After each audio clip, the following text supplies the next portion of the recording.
So this is a problem we see very often. Folks are getting ready to pull into a slip, getting ready to dock the boat, come down the fairway, and what they'll do is, it's probably the right time to turn. They're not sure, and they start turning kind of slow. So they want to make that decision, but they're not sure. If you notice, the boat doesn't really turn, and then it's time to go to gear, and they're kind of not sure about going to gear, and all that takes too much time.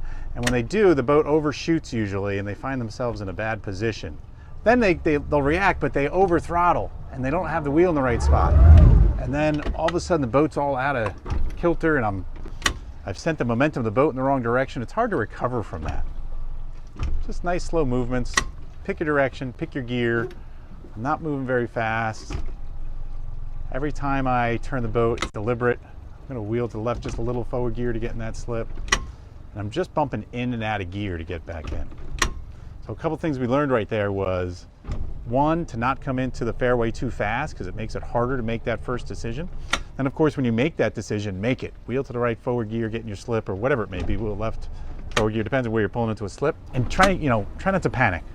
I know it's hard to say stay calm, but folks get excited, and the thing they'll do is hit the throttle to try to fix it. But when I hit the throttle, it actually makes things worse. So just try to stay calm. Use those maneuvers that you've trained upon, and getting into the slip gets a lot easier. Thanks for watching.